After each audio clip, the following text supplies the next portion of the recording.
오늘 2부는 최고의 품격으로 꾸며지는데요. 더불어민주당 이현주 최고위원 전화 연결도 있습니다. 예, 의원님 안녕하세요. 네, 안녕하세요. 예. 지금 그 화재 현장에 산불 화재 현장에 계시다고 그러더라고요. 아, 네네. 그 체육관, 영양의 체육관에 우리 이제 이재민들 지금 현재 대피소에 있습니다. 네네. 예. 방금 이제 나온 길이고요. 예. 그 전에 이제 청송하고 몇 군데 이제 같이 이렇게 쏘고 이렇게 같이 갔다가 지금 나오는 길입니다.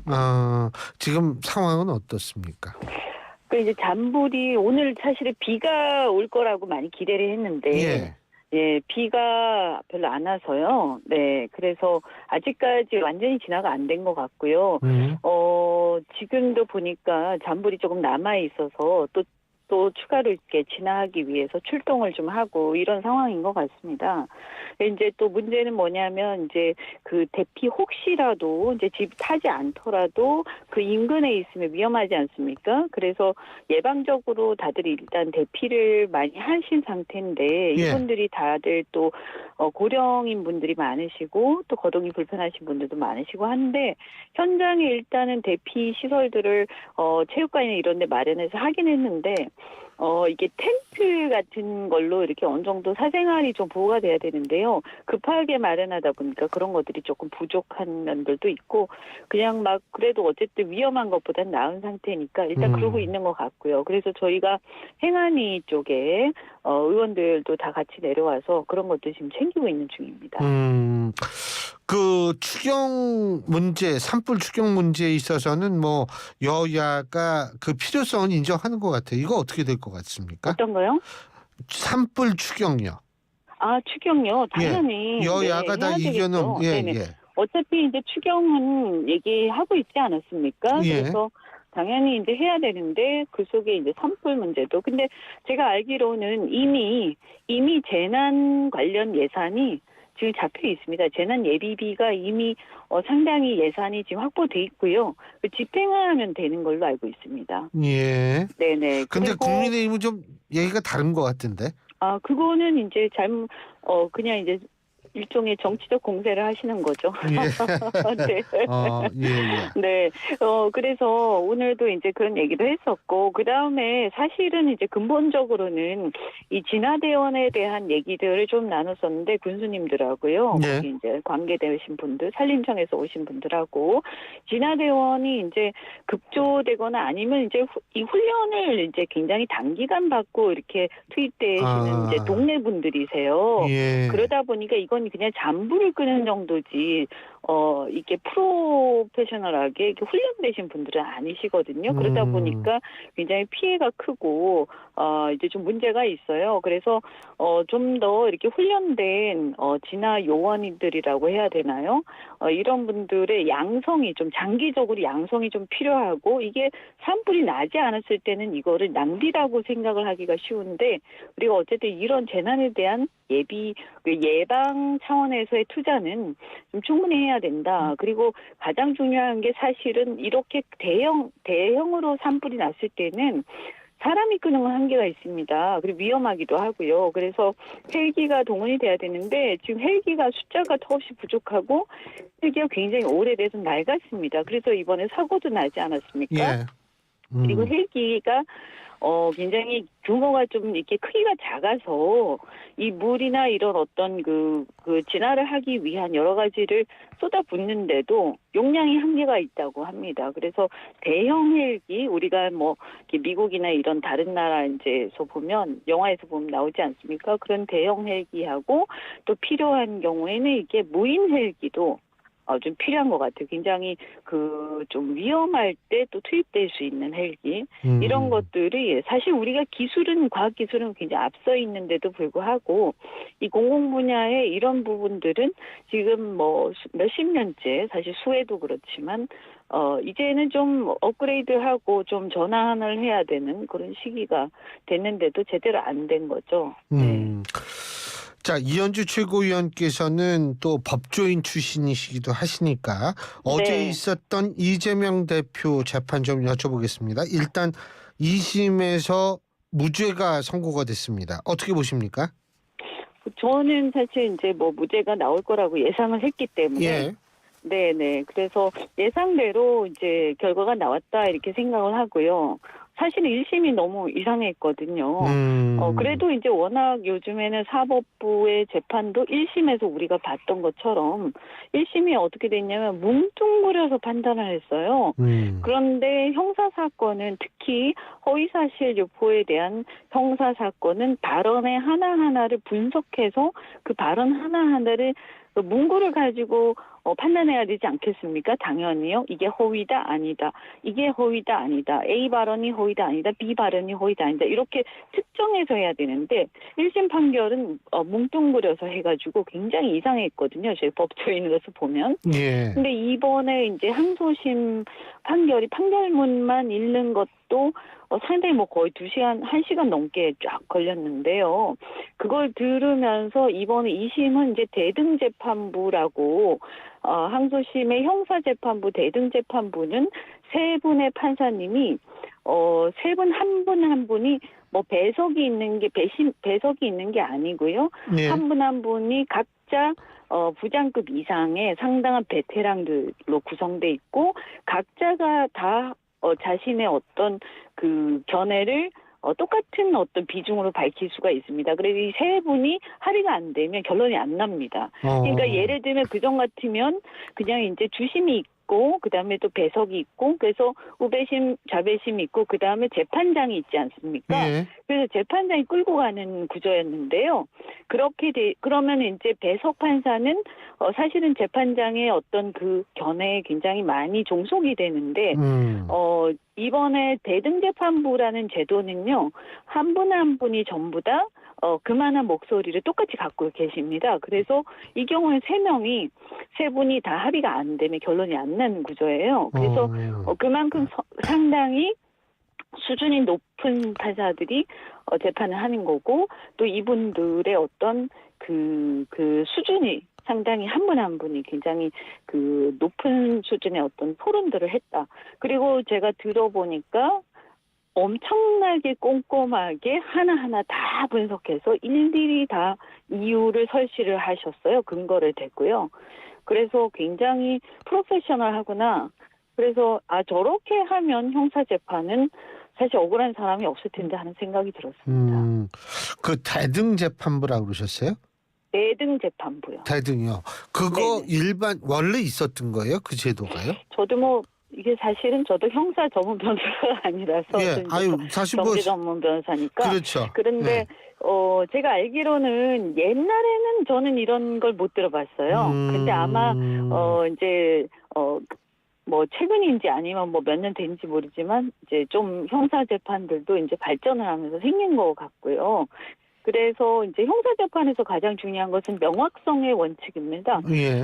왜냐하면 그 피고인을 이렇게 불명확한 것으로 뭉뚱그려서 네가 그 말을 했음에 틀림없으니까 너는 그런 생각을 했지 않겠어? 그러니까 너는 거짓말을 한 거야. 이렇게 해서 처벌할 수는 없지 않습니까? 예. 그래서 이번에 어떤 일이 있었냐면 그 2심 재판에서 분명히 얘기를 설치를 아예 해요. 그러니까 골프를 치지 않았다라고 거짓말을 했다. 이런 기소가 된 게 있는데요. 그 골프라는 골프란 용어 자체에 언급이 없었다. 그런데 그것을 마치 이제 유추하듯이 해가지고 그러니까 이것은 거짓말이었다. 이런 결론을 내렸기 때문에 이것은 잘못됐다. 이런 내용이 나옵니다. 그 안에서. 그러니까 당사자가 언급하지도 않은 내용을 가지고 그 사람의 머릿속을 짐작해서 그렇게 해가지고 그것을 거짓말이라고 결론 내리는 얼토당토 않은 판결이었던 거죠. 1심에서. 예를 들면 이런 것들이 있었다는 거죠. 그러니까 저도 변호사의 자격을 갖고 있는 사람으로서 들으면서 정말 이런 판결이었단 말인가. 저는 사실 1심 판결을 하나하나 다 알지는 못하거든요. 예. 그래서 굉장히 놀랬죠. 그랬구나.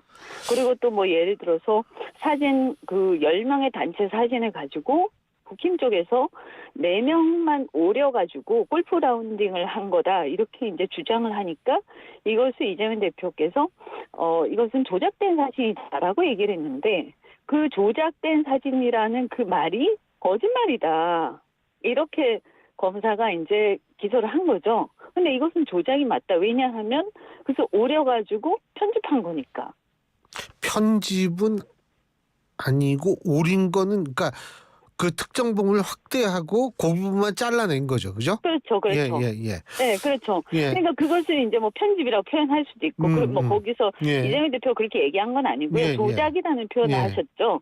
근데 이것이 어쨌든 그것을 확대해가지고 그 4명을 10명 중에 4명만 딱 잘라내서 예. 얘기를 한 거잖아요. 그러면 뭐 골프를 안 치시면 잘 모르실 수도 있는데 골프라는 게 4명 단위로 라운딩을 하지 않습니까? 그리고 상당히 오랫동안 같이 함께 지내기 때문에 모르기가 어렵거든요. 예. 그래서 이제 그런 얘기를 공방이 있었는데 사실은 그 사진은 그 단체 사진이었던 거죠. 그 중에 예. 4명만을 딱 오려가지고 예. 한 거죠.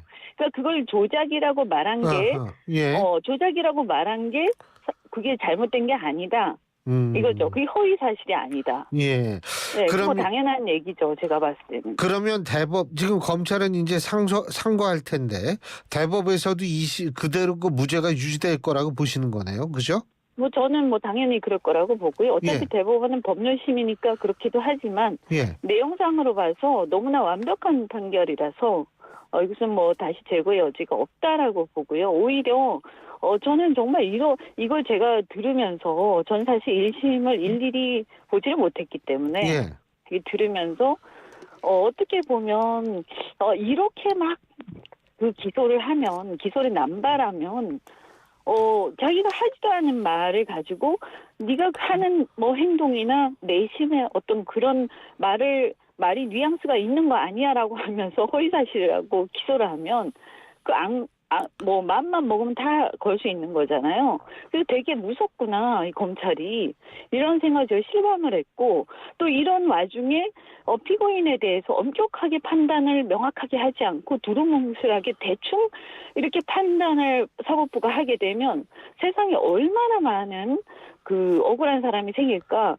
이재명 대표의 유명인이니까 또 우리가 뭐 굉장히 열심히 또 방어도 하고 이렇게 하지만 사람들이 관심을 가지지만 관심을 못 받는 사이에 숱하게 정말 억울하게 기소를 당하고 대충 재판을 받는 수많은 사람들이 국민들이 있겠구나 하는 생각이 들어서 정말 정신이 번쩍 들었습니다. 지금 어쨌든 이 2심이 이렇게 나와서 이재명 대표 만일 조기 대선이 있다라고 가정을 했을 때요. 조기 대선이 있다라고 가정했을 때 그때까지는 사법 리스크가 사실상 뭐 거의 없어졌다 이렇게 볼 수 있는 거라고 생각하시는 거죠? 저는 그렇게 생각합니다. 예. 뭐 위증교사 사건도 1심에서 무죄가 나왔던 거고 사실 내용도 뭐 그것도 거의 이번 사건처럼 사실 그렇게 얘기할 수 있는 것들이고요. 예. 그다음에 뭐 다른 뭐 대장동 이런 것들도 그렇게 막 탈탈 털고 5만 사람들 다 조사하고 했지만 지금까지 어떤 근거나 뭐도 찾아내지 못했잖아요. 그러니까 검찰이 그렇게 막 했는데도 결국에는 어떻게 보면 언론 플레이만 계속 해온 거죠. 그래서 그런 사건들도 지금 뭐 공판은 하고 있지만 실제로 나온 건 아무것도 없지 않습니까? 예. 그냥 뭐 이런 것들이 문제가 될 수는 없는 거고요. 오히려 이제 어떻게 보면 그러나 이제 이런 검찰의 어떤 언론 플레이 그걸로 인해서 어떤 이미지가 자꾸 생기는 거. 예. 이거 정말 큰 문제다. 이미지가 문제다 이거죠. 그러니까 예를 들어서 예. 누구든지요. 예. 정치적으로 타격을 입히고 싶으면 막 그렇게 해가지고 예. 기소를 하고 언론 플레이를 막 해서 마치 뭐가 있는 것처럼. 그죠? 예. 그렇게 얼마든지 할 수 있는 것 아닙니까? 그래서 저는 우리 사회가 지금 사실 대선이라는 걸 보면요. 더더욱이나 우리 대한민국 지금 굉장히 어렵지 않습니까? 지금 예. 산불도 그렇고 경제도 그렇고 안보도 그렇고 뭐 외교 통상도 그렇고 굉장히 여러 가지 우리의 미래에 대해서 정말 비전을 가지고 국민들 앞에서 경쟁을 제대로 해야 되는데 그런 생산적인 경쟁을 하는 게 아니라 상대방을 어떻게든 사법적 약점이 있나 없나 해가지고 그걸 가지고 상대방 발목을 잡아서 예. 그래서 상대방이 쓰러지면 내가 이기는 이런 선거를 하고 있어요, 계속해서. 근데 그나마 진짜로 그러면 모르겠는데 검찰이라든가 이런 세력이 개입이 되면서 있지도 않은 것을 마구 이제 언론 플레이를 해서 그 사람의 이미지를 다 망가뜨리고 이상한 사람으로 만들어서 근데 나중에 아니면 말고식으로 그렇게 되면서 대선이라는 판이 선거판이 그저 완전히 그냥 네거티브로 점철된 진짜 지난번 대선을 한번 생각해 보시면요. 어떤 비전이 있었는지 저는 기억이 안 나요. 예. 그냥 이런 네거티브로 점철된 그래서 사법적인 검찰의 어떤 사건에 대한 언론 플레이로 가득 찬 선거였거든요. 예. 그러니까 결국에는 그런 식의 대선을 계속 치르고 나서 당선된 대통령이기 때문에 그 이후에 정부라는 것이 우리 대한민국의 미래에 대한 비전이나 경제라든가 여러 가지에 대한 국민적인 공감대. 그래서 우리 국민들이 자 이제 우리는 이런 나라로 가자. 앞으로 우리는 이렇게 살자. 이렇게 국가를 발전시키자. 이런 어떤 좀 사기가 확 진작되면서 국민이 통합되면서 새로운 정부가 시작되어야 되는데 그렇게 못한 거죠. 저놈이 죽일 놈이고 저놈 나쁜 놈이니까 내가 돼야 돼. 이런 경쟁을 계속하고 있는 거예요. 저는 이렇게 되면 정말 국가는 발전할 수 없다. 앞으로 검찰이 정치에 개입하는 것에 대해서 우리 국민들이 단호하게 배격해야 됩니다. 그리고 이현주 최고위원께서 왜 이 현장 천막 당사 최고위원회에서 필요하다면 여야 국회의원 모두 총사퇴하고 총선을 다시 치르자 이 발언하셨는데 이게 상당히 주목을 많이 받고 있어요. 근데 이제 국민의힘 쪽에서는 오히려 긍정적인 평가가 나온 반면에 민주당 내에서는 또 좀 반대하는 목소리도 들리고 있는데 어떻게 보십니까? 아니 뭐 그렇게 볼 건 아니라고 생각하고요. 예. 지금 보면 이게 뭡니까? 지금 이게 그 군사 쿠데타 대통령이 친위 쿠데타를 일으켜가지고 예. 지금 나라가 지금 이 꼴이 돼 있고 그 다음에 지금 헌재가 빨리 결론을 안 내리고 차에 예. 잡고 이렇게 시간 가는데 지금 국민들이 아무것도 뭐 제대로 되지도 않고 돌아가지도 않아요. 이게 지금 산불이 나 있는데도 제가 현장에 와서 보니까 뭐가 제대로 안 돌아가고 있다고 다들 이구동성만 난리들이거든요. 예. 그러면 이런 상황에서 과연 국민의힘 의원들은 이 상황에서 군사 쿠데타가 잘했다. 그리고 군사 쿠데타를 일으키고 이 난리에 대해서 책임이 있는 데 대해서 반성을 하기는커녕 잘했다고 하면서 계속 극우적 행보를 보이고 있지 않습니까? 예. 그죠? 그러면 이 사람들이 과연 특히 저는 물어보고 싶어요. 이 사람들 중에서 저는 영남 지역은 워낙 그런 게 있으니까 일단 차치하고라도 이분들 지역구 중에서 수도권의 지역구를 가진 강남을 빼고요. 지역구를 가진 의원들 이런 분들이 과연 지금 만약에 다시 총선을 하면 당선이 되겠습니까? 절대로 안 됩니다. 아주 국민들을 우습게 생각하는데 지난번에 윤상현 의원이 이런 비슷한 얘기를 했죠. 제가 정확한 워딩은 생각이 안 나지만 그분이 국민들은 금방 잊어버린다. 그죠? 그래서 3년이 지나면 선거는 많이 남았다. 이런 비슷한 얘기를 하셨던 것 같은데 지금 만약에 당장 선거가 있다라고 생각한다면 어떻게 그렇게 할 수가 있습니까? 그런 취지로 얘기를 한 거죠. 지금 당장 한번 총선 한번 해보자. 그러면 당신들이 특히 수도권에서 한 명이라도 당선이 되는지 제대로. 그러니까 어떤 특정 그 소수의 극단적 세력만을 믿고 당권을 지금 노리는 건지 모르겠지만 이렇게 정치를 하시면 안 되는 거죠. 부끄러운 줄 알아야 된다고 생각합니다. 예. 어떻게 군사 쿠데타를 그걸 지지하고 할 수가 있습니까? 어떻게 정말 다른 걸 다 차치하고요. 그건 보수의 문제가 아니지 않습니까? 어떻게 쿠데타를 동의를 합니까? 동의하고 그것을 지지하고 찬양하고 그렇게 합니까? 만약에 그게 아니라고 한다면 윤석열을 그렇게 막 박수치고 그렇게 할 수 없는 거 아닙니까? 좀 부끄러운 일이죠. 그 막지 못한 거에 대해서요. 그럼 정말 반성해야 되는 거 아닙니까? 예. 자, 윤석열 대통령 탄핵 심판 선고는 언제쯤으로 예상하고 계십니까? 저는 그래도 4월 이번 주는 이제 다 지나가니까요. 그렇죠. 이번 주는 또 넘어가요. 다음 주엔 나지 않겠나. 이렇게 다음 주에. 생각합니다. 근데 이거 왜 이렇게 늦어진다고 보세요? 뭐 아무래도 사실은 이제 그 전에 사실 우리가 뭐 언제 난다라고 헌재에서 얘기한 적은 없죠. 다 우리가 짐작하는 거고요. 예. 다만 이제 제가 생각할 때 저도 짐작하는 건데. 예, 다 짐작이죠, 뭐. 네, 다 짐작이죠. 사실은 예. 뭐 여러 얘기가 있지만 정확한 얘기는 하나도 없는 것 같습니다. 다만 예. 짐작인데 예를 들어서 개인의 비리라고 한다면요. 개인의 그냥 비리에 불과한 사건이다. 그러면 그 사건을 가지고 탄핵 심판을 할 때도 그냥 부담 없이 할 수도 있을 거라고 생각합니다. 그런데 이것은 이제 어마어마한 어떤 내란을 배경으로 하는 군사 쿠데타를 배경으로 하는 그 탄핵 사건이죠. 그래서 저는 결론에는 큰 문제가 없다라고 생각을 하지만 이것을 어떻게 한마디 한마디를 설시를 하느냐가 나중에 이것이 역사에 남는 겁니다. 이것은. 그렇죠? 굉장히 중요한 말이고요. 굉장히 중요한 자신의 어떤 법관으로서 명예가 달려 있는 것이고 한마디 한마디가 다 남는 것이고 또 이것은 그 쿠데타는 전 세계가 라이브로 다 봤습니다. 그러면 전 세계 모든 시민들이 라이브로 다 본 그 장면이기 때문에 예. 이것에 대해서 어떻게 판단을 하냐 대한민국 헌법재판소가 무지하게 큰 어떤 무거운 그 무게를 갖고 있는 거죠. 그래서 굉장히 신중할 수밖에 없다. 여러 가지 말 한마디에 대해서 이렇게 생각합니다. 예, 그러니까 신중함 때문에 지금 이게 늦어지는 거지.